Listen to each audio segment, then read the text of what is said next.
So, and this gets to, I think, the broader question that I know you and Sam went on for 3 hours about the nature of truth, because particularly truth in the moral sphere. I think that would it be fair to say that you guys agree on the idea of truth in the scientific sphere, that you know, if something is, that there is such a thing as objective truth, or are you? I would say we agree on a lot of that.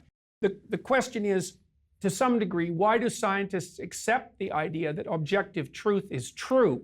And then I would say, we probably don't agree about that, because I would ground that in pragmatism. Right. And Sam would ground that in the idea of an independently existing objective world. Right, which is a leap of faith more like my own, actually, than the pragmatist view, right? That if you believe that there's a God who's out there in the universe who created the structures in a particular certain way, then what he created is the truth, and it is apart from you. That if human beings didn't exist and they weren't able to utilize the truth, that truth would still exist out there, whereas the pragmatist might say, truth is in the use that it has for human beings. Well, that's the thing, is that, you know, I don't know if we would consider scientific truth true unless we are also simultaneously accepting the idea that scientific truth is good for people.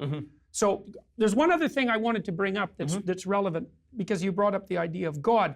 So here's a way of thinking about it. And I don't know what to make of this, because this is stretching my thoughts out beyond where I've been able to develop them. So this is the intuition that I have based on a variety of things, experiences I've had. So imagine that there's a very wide range of human behaviors, okay? And some subset of those are both admirable and not admirable. So let's call them good and evil at the extremes, okay? Then we might say, well, there's a pattern that characterizes all the actions that are good, and a pattern that characterizes all the actions that are evil. And that's a transpersonal pattern, because it's not just about you or me, it's about everyone. Okay, and so then that gets personified. That's Christ and Satan, let's say, or Cain and Abel, right? That gets personified. And that's a bad guy and a good guy in a movie. Like it's personified all the time. It's Thor and Loki, you know, in the Marvel movies, you know. So now you have let's say you take the idea of Christ and you think, okay, so that's the abstraction of everything that's admirably good about the set of all human behaviors. Okay, and then you think, well, what sort of reality does that have? And this pulls back into the reality of the idea of the Logos, and the idea that it was the Logos that God used at the beginning of time to extract order out of chaos. So you think, well, it's transpersonal, the goodness, because it's not just characteristic of any one person. It's more like something that inhabits a person, rather than that a person is. You can really see this, for example, on the other end too, with the satanic end, because if you read the writings of people who do absolutely horrific things, like the shooters, you can see that possession extraordinarily clearly. If your eyes are open, it's like, and it's shocking, so people don't usually look at it. And they even say that themselves, like the Columbine kids, their writings are hair-raising, you know, and they were clearly possessed by an evil that you only encounter if you sit in a dark place and brood on your hatred for months and years, right? You go places where all the dark people go, right? And then that takes you over, okay? So the good can take you over as well. Okay, so there's this spirit of good, let's say. And what the spirit of good does is act in the world on the potential of the world to generate the actuality of the world. And the Judeo-Christian proposition is that if you confront the potential of the world with good in mind, using truth, truthful communication, then the order that you extract is good. And then that's echoed in Genesis, when God is using the word and he creates cosmos out of potential, and every time he does that, he says, and it was good.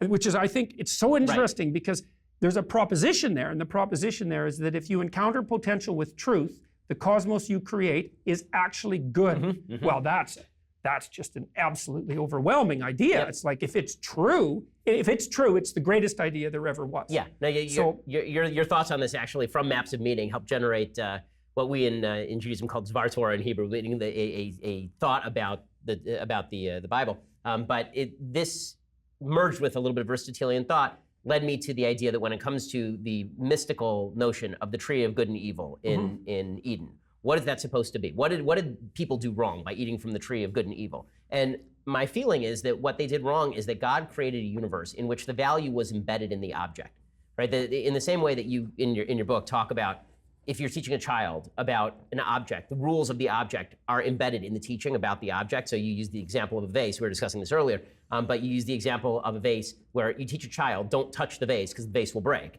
So that the rule is embedded in the object. In the same way, in Aristotelian thought, the rules for behavior are embedded in the nature of the universe, meaning what makes a man good is what makes a man unique, which is reason. The idea is that reason is what makes a man unique. So acting in accordance with right reason is what makes an action good. So if you believe that God created the universe along these lines, and that what natural law is just the human attempt to understand the lines along which God created the universe, then where human beings went wrong is when they decided to separate values from the universe. When we decided to take values and say this is a completely separate thing. So this vase has no rules attached to it anymore.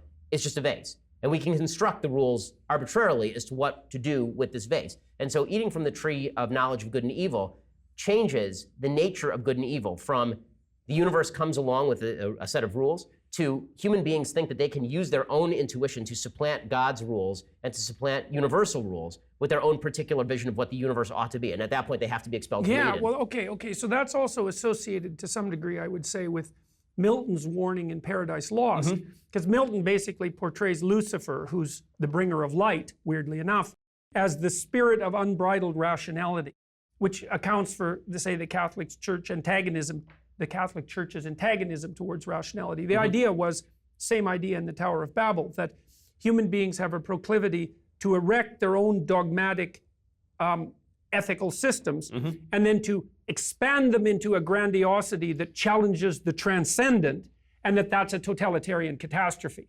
And for Milton, Satan was the spirit that eternally does that, right? Who says, everything I know is enough. That supplants what I don't know. That supplants the transcendent. And that's a catastrophe. How that's tangled up with the knowledge of good and evil, well, you're making some headway towards sorting that out.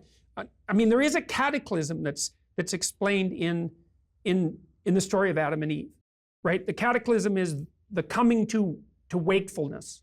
And it's associated partly with recognition of nakedness, which is recognition of vulnerability and mortality and the discovery of death, and then also the discovery of good and evil that goes along with that. So you said, well, that's partly the cognitive division of ethics from the facts of the object. So I have to think that through. I would also recommend to people, I think I mentioned this before, is Ian McGilchrist's book on the Master and His Emissary, because he looks at this neuropsychologically, right? And looks at the left hemisphere as the hemisphere that's dealing with the explicitly axiomatic systems, and the right hemisphere that's dealing with what those systems are embodied in. Okay, so part of what happens with the emergence of good and evil, as far as I could tell, it took me a long time to think about this, is that, and this is different than the hypothesis that you laid forward, which is why I can't reconcile them exactly, is you recognize you're naked. You know you can be hurt. You know you're vulnerable and insufficient. You hide from God, because that's what happens next. In this. And the reason you hide from God, say God is your destiny, or God is you're walking with God is a manifestation of your ultimate proper destiny. You doubt whether you're capable of that because now you realize your embodied finitude, your nakedness and insufficiency. So you hide and you're ashamed. So there's that. You also realize that you can be hurt and suffer. And that kind of goes along with God's command that you're going to work in the sweat of your brow and that you're going to die. And that women are going to be subjugated to men, which is put on as a curse, not as a moral imperative, right? But then what emerges out of that is that as soon as you know that you can be hurt, and this is what differentiates us from animals, and you really think that through, here's all the myriad ways I can be hurt, then you're angry about that because you can be hurt. But even worse, you can figure out how to hurt other people. And so that's part of that knowledge of good and evil. You associated it with this dissociation of the object from its ethical container. Of the universe as created by God from our interpretation of the universe, that there is a gap between the two, and that once human beings begin to supplant their own rationality for a telos, right, in the Aristotelian, the teleology, what we end up doing is creating all sorts of awful systems that end up destroying us in the end. There's something about that that's right. I mean, part of what happens in the New Testament, as far as I can tell, is that what Christ says, so he's trying to transcend the rule structure, right?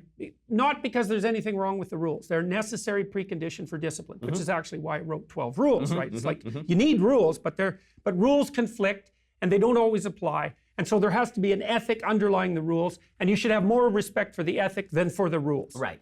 Okay, Christ's idea, and this is part of the idea of the reestablishment of paradise, is that you should orient yourself towards the good.